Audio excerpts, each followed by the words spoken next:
magana ai akan rashin RPG ga gaskiya za mu yi magana.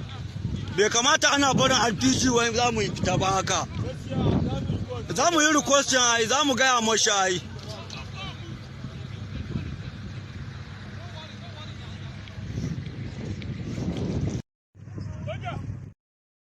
That's how you will know that Nigeria problem sometimes, so that we're spiritual a little talk. When you see the American troop going into a territory, they don't scatter around walking about. Here you get cycling here or there. They walk in files or they walk in twos.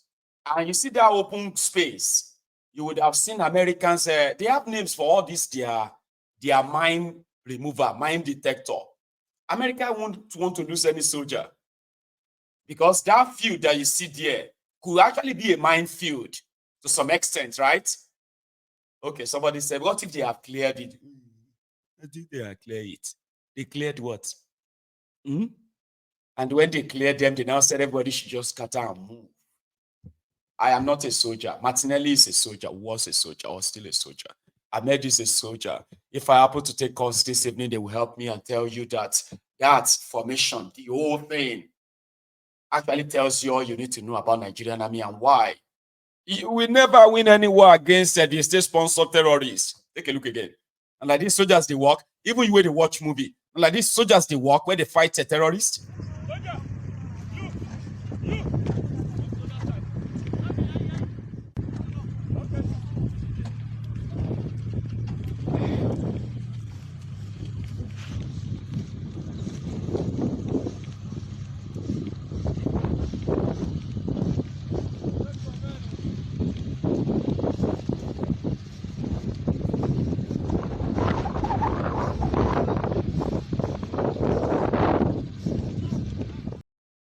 Because thugs in Opoju, you know.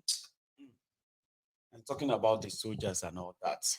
So the evil genius, Bangida, celebrated his birthday recently. I didn't even bother to go and check out what they say. I just want to hear what he had to say. Here is a man that says he has no regrets. Of course. So they were asking him about a few of his policies, right? Okay, you are now 90. No, he's not 90, okay? Oh, you are now 80 something. What do you think about this contraption and the rest of that? I don't think this will be boring, but tell me when it is boring and I can just end it and call it a night. I'm joking. Fantastic. Now, most of the people we have spoken to, because as at the time you became president, I was already 10 years old. But I had a talent of, I had interest in politics, affairs, and all that. So I know a lot of reforms that you brought into the system. Like the first one, most of the draconian things that preceded you knocked them off. I know that on the first day of your coming in, there were a lot of pronouncements. States were created, people were released, journalists that had been detained were released. People don't talk about that. So you were basically seen as a man on a mission. That was when you came in. Now, can you tell us what was actually your actual vision for Nigeria before you became president? Because I believe you didn't just sit down to say, I want to be president. You must have had a trajectory that you wanted to follow. Yeah, I think I was very much in contact with the general feelings within the society. I have friends that come across or cut across the entire spectrum of the society. I was interested in governance generally. So I'm always in contact with people who are affected by governance, and that made me become very much aware of politics around me or things around me. And that was the beginning. So I can be able to know that this is good this is. And a lot of us are fairly well read about how countries, the relationship between the military and the civilians, where there are coups, because that was the in thing then at that time in the African continent. Okay, now let's talk about, this is not controversial per se, because if you, out of 10 marks, if you're able to get 7 and 8, it's excellent, you have passed. But perhaps one of the points that could have probably made it 100 for you, the structural adjustment program. Because in the course of reading Chidi Amuta's book, I also posed this question to Dr. Kalu Dikakalu. I felt that SAP was a very good was a very good program on paper and all that. So I asked Dr. Kalu Dikakalu that you were first in charge of the economy, then I know you went into planning at some point. So did you people really follow this through? Because if you did follow the program through as you had it then, perhaps it could have been absolutely, things could have been perfect. What happened? So I'm posing that question to you. I think I said it at the beginning of launching it, when we first launched it. We told the country that this program is not going to be an easy program. It is going to be tough. But we appreciated the resilience of the Nigerian people. And we counsel that if they work hard, the program will be very, very beneficial to each and everybody in the country. But if we decide to break down or to succumb to the pressures of the reform, then we are not going anywhere. I was honest enough to say it because I realized that it is not going to be easy. And behold, I was quite right, because there was, in this country, maybe, but then you have grown up. There was SAP riot in this country. It was the first time I realized that I have overrated the resilience of the Nigerians under pressure. That was the first time. But we kept it on going, keep on talking to people that, look, this is good for the country and is good for you. And I'm glad that people realize it later, after going through some of this. People who stood firm to do what we were trying to do, let's say in privatization, for example, they are now today some of our successful captains of industries in this country. This is because of all the SAPs. We also realize that control plays a lot of havoc to the country. So we liberalize quite a number of things that were inherently under government control. Government has to sweep your backyard, for example, to praise it that it is a good government or something like that. So it's good we saw it. We realized there will be difficulty, and there was difficulty. We also realized that the Nigerian people are very resilient, and those of them who really stuck to it today, we are better off. Absolutely. Because I remember the economy opened up. Mm-hmm. So many things. Right.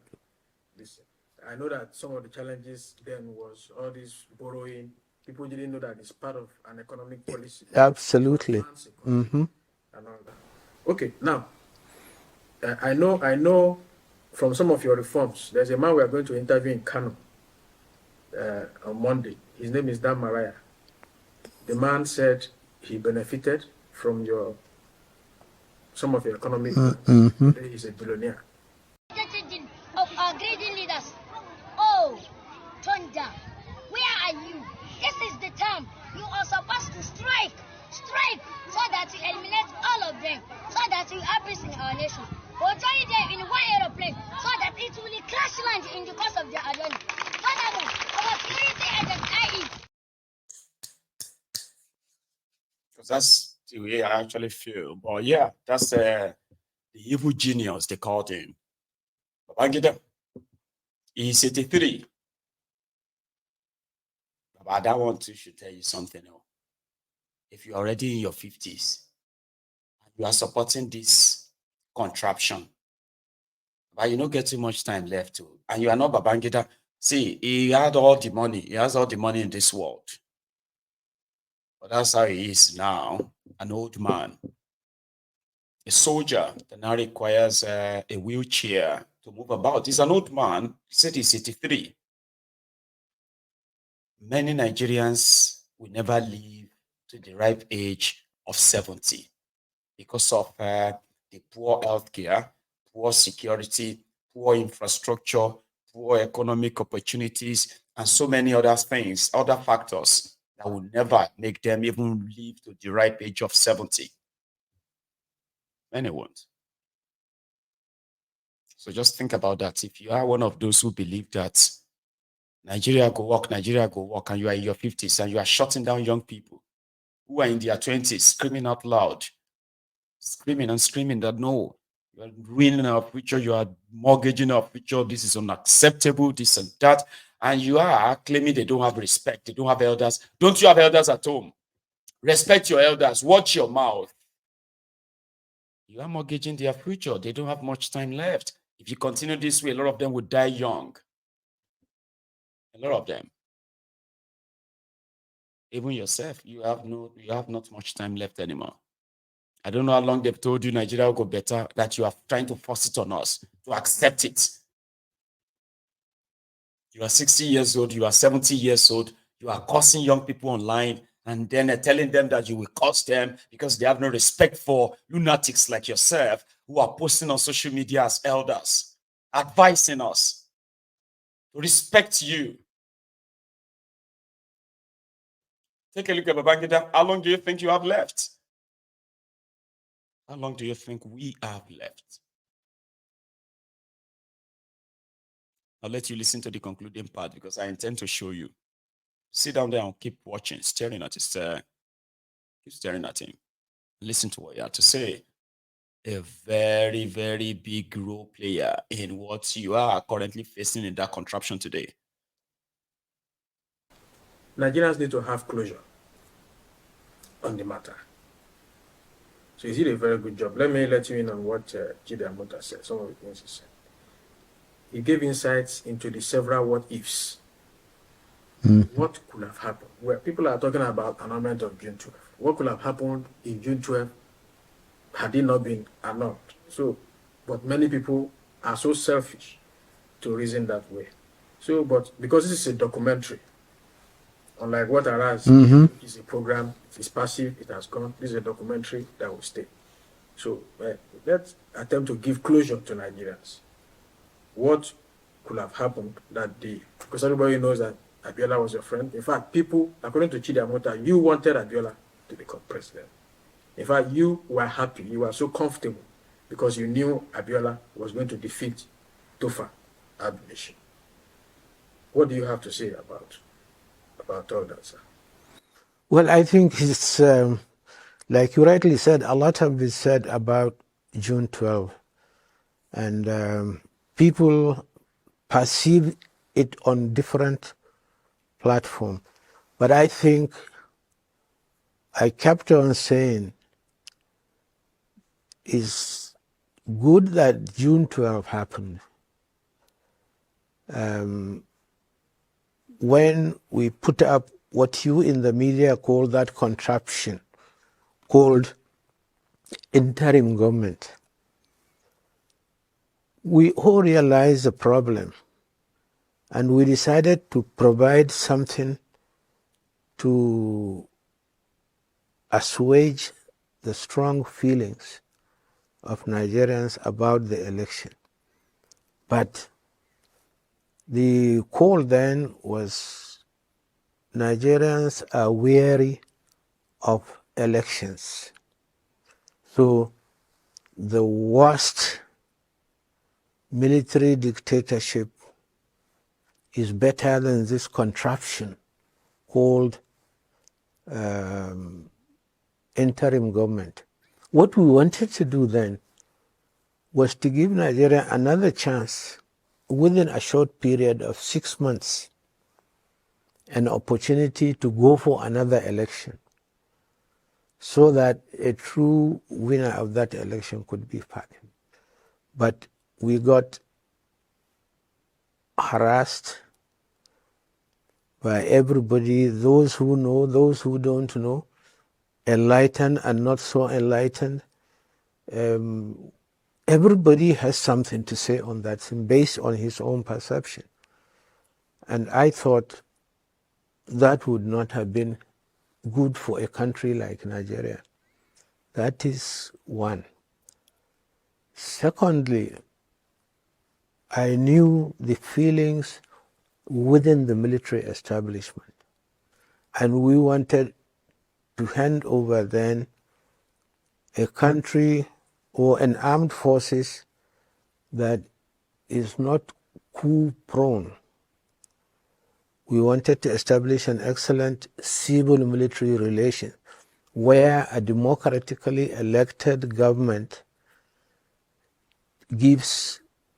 takes care of the country and subordinate the armed forces under the constituted authority elected by government, just like it was during the First Republic.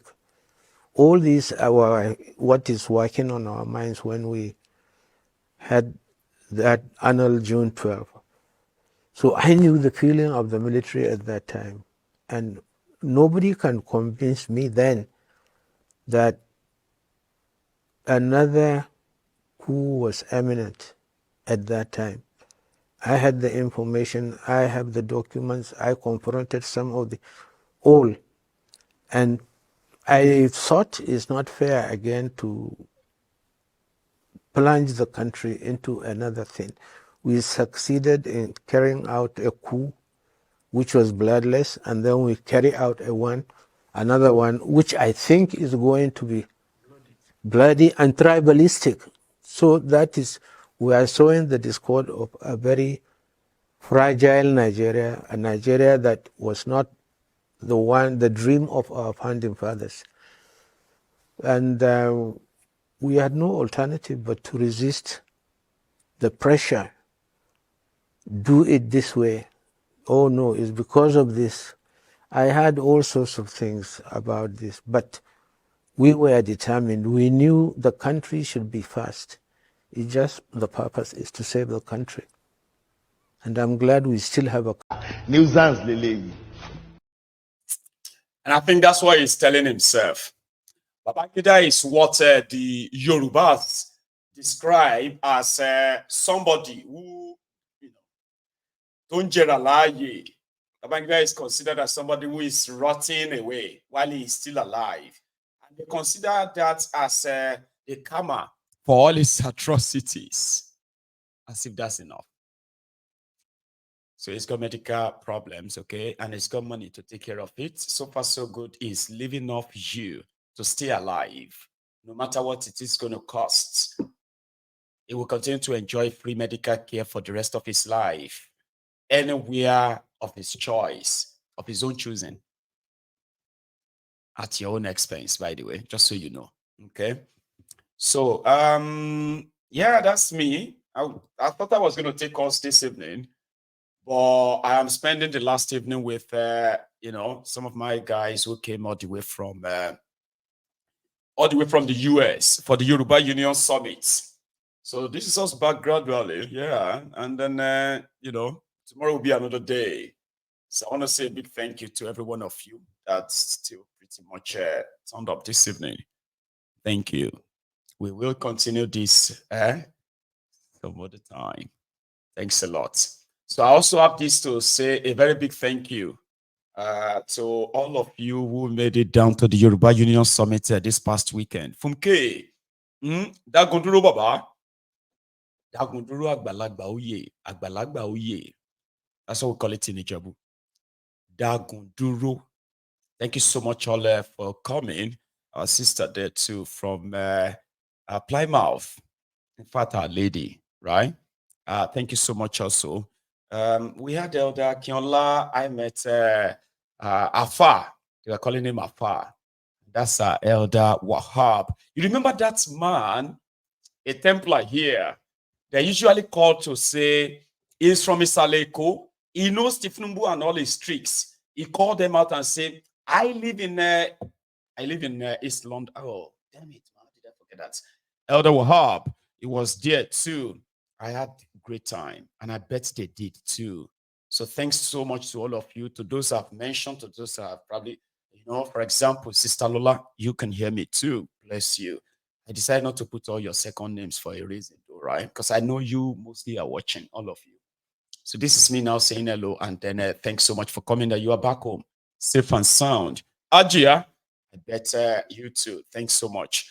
Yeah, to the rest of us that I probably am unable to mention, right? Thank you. Enjoy the rest of your evening, guys. I am back.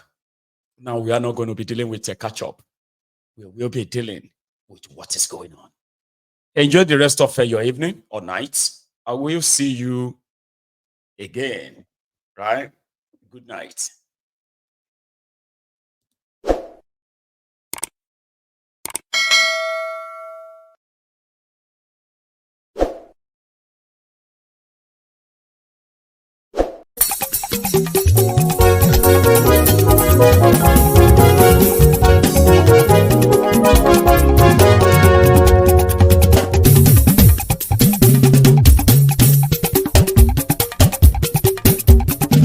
Mayegun làwa mọ̀ làmọ̀ tó dòdòdò. Mayegun Diary, IBB #1. Mayegun làwa mọ̀ làmọ̀ tó dòdòdò. Mayegun Diary, IBB #1. Mayegun ti dé o, ọ̀rẹ́ ará ìlú. Mayegun Diary, IBB #1. Lórí Facebook, lórí YouTube. Mayegun Diary, IBB #1. Gbogbo bó ṣe ń lọ ni Mayegun já wa sí. Mayegun Diary, IBB #1. Àṣírí ọ̀jẹ̀lú kì í bò níbẹ̀ o. Mayegun Diary, IBB #1. Bó bá ṣe eré, àní Mayegun máa wí. Mayegun Diary, IBB #1. Ó sì tún ṣe eré, wàá gbọ́ níbẹ̀ o. Mayegun Diary, IBB #1. Mayegun Diary, Diary Politico. Mayegun Diary, IBB #1. Godfatherism kò sí lọ́rọ̀ Mayegun. Mayegun Diary, IBB #1. Ẹ farabalẹ̀ sẹ́ o kẹgọ́rọ̀ lẹ́nu o. Mayegun Diary, IBB #1. Àní Mayegun làwa mọ̀ tó dòdòdò. Mayegun Diary, IBB #1.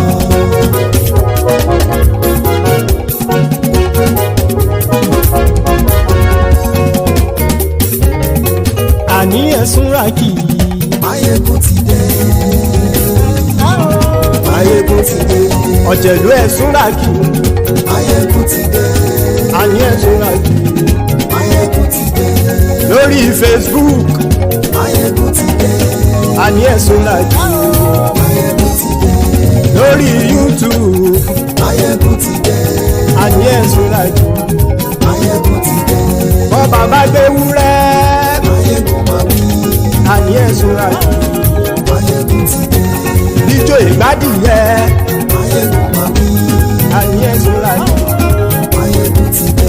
Pẹ̀sìdó bá rúfin o. Mayegun máa wí. Àní ẹ̀sùn ràkì. Mayegun ti dé. Kí gómìnà kówó jẹ. Mayegun máa wí. Àní ẹ̀sùn ràkì. Mayegun ti dé. Ọlọ́pàá tí ń darí bá. Mayegun máa wí. Àní ẹ̀sùn ràkì. Mayegun ti dé. Aṣòfin tí ń rúfin o. Mayegun máa wí. Àní ẹ̀sùn ràkì. Mayegun ti dé. Òpùrọ́ olóṣèlú. Mayegun máa wí. Àní ẹ̀sùn ràkì. Mayegun ti dé. Ọ̀jẹ̀lú ẹ̀sùn ràkì. Mayegun ti dé. Àní ẹ̀sùn ràkì. Mayegun ti dé.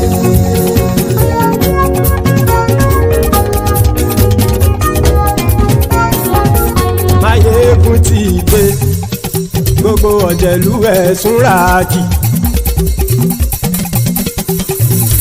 Máyégún ti dé gbogbo ọ̀jẹ̀lú ẹ̀ súnra kì. Ṣùgbọ́n ní bá ti ṣe èyí tó yẹ kí wọ́n ṣe ọmọ bá dèrò ní fi wọ́n níran o.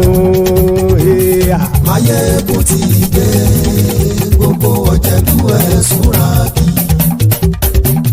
Máyégún ti dé gbogbo ọ̀jẹ̀lú ẹ̀ súnra kì. Ṣùgbọ́n ní bá ti ṣe èyí tó yẹ kí wọ́n ṣe ọmọ bá dèrò ní fi wọ́n níran. Wọ́n fowó bẹ́ẹ̀ o Máyégún ó sọ pé wọ́n ò fẹ́ bẹ̀. Wọ́n fowó bẹ́ẹ̀ Máyégún ó sọ pé wọ́n ò fẹ́ bẹ̀. Oníkan ṣáàtì ṣe èyí tó yẹ kí wọ́n ṣe fáwọn ará ìlú tó gbé wọn débẹ̀ o àyè.